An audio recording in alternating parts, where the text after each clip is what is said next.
Hi, my name is Samantha, and I'm going to be reading a part of Harry Potter and the Sorcerer's Stone by J.K. Rowling. And the reason that I chose this is because Harry Potter is one of my all-time favorite series, and Sorcerer's Stone is probably my favorite, but this is what got me into reading, and if you haven't read it yet, then you should read it, and if you've already read it, you can read it again, because I think I've read this book about 15 times by now. But I'm going to read the part where Harry first gets to Diagon Alley, because it's one of my favorite parts. And here we go. "Welcome," said Hagrid, "to Diagon Alley." He grinned at Harry's amazement. They stepped through the archway. Harry looked quickly over his shoulder and saw the archway shrank instantly back into a solid wall.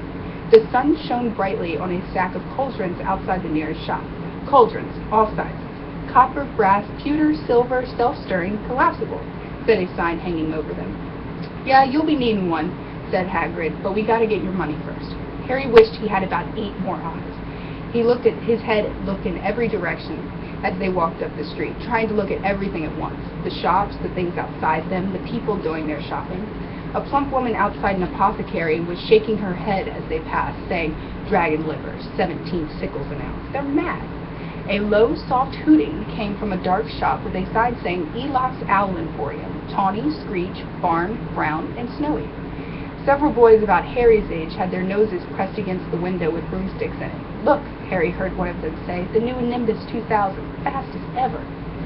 There were shops selling robes, shops selling telescopes and strange silver instruments Harry had never seen before, windows stacked with barrels of bat spleens and eel's eyes, tottering piles of spellbooks, quills and rolls of parchment, potion bottles, globes of the moon.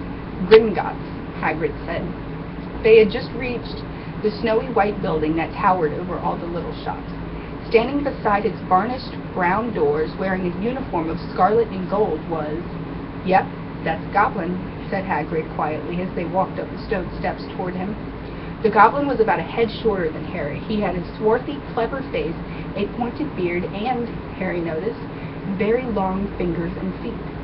He bowed as they walked inside. Now they were facing a second pair of doors, silver this time, with words engraved upon them. "Enter, stranger, but take heed of awaits the sin of greed. For those who take but do not earn must pay most dearly in their turn. So if you seek beneath our floors a treasure that was never yours, thief, you have been warned, beware of finding more than treasure here." "Like I said, you'd be mad to try and rob it," said Hagrid. A pair of goblins bowed them through the silver doors, and they were in a vast marble hall. About 100 more goblins were sitting on high stools behind a long counter, scribbling in large ledgers, weighing coins and brass scales, examining precious stones through eyeglasses. There were too many doors to count leading off the hall, and yet more goblins were showing people in and out of these. Harry and Hagrid made for the counter. "Morning," said Hagrid to a free goblin. We've come to take some money out of Mr. Harry Potter's safe." "You have his keys, sir?" "Got it here somewhere," said Hagrid, and he started emptying his pockets onto the counter, scattering a handful of moldy dog biscuits over the goblin's book of numbers. The goblin wrinkled his nose. Harry watched the goblin on their right weighing a pile of rubies as big as glowing coals.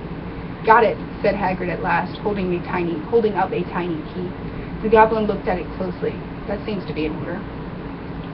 "And I've also got a letter from Professor Dumbledore," said Hagrid importantly, throwing out his chest. "It's about you-know-what in Vault 713. The goblin read the letter carefully. "Very well," he said, handing it back to Hagrid. "I will have someone take you down to both vaults. Grip hook." And I'm going to stop there. And like I said, if you haven't read it, you should read it.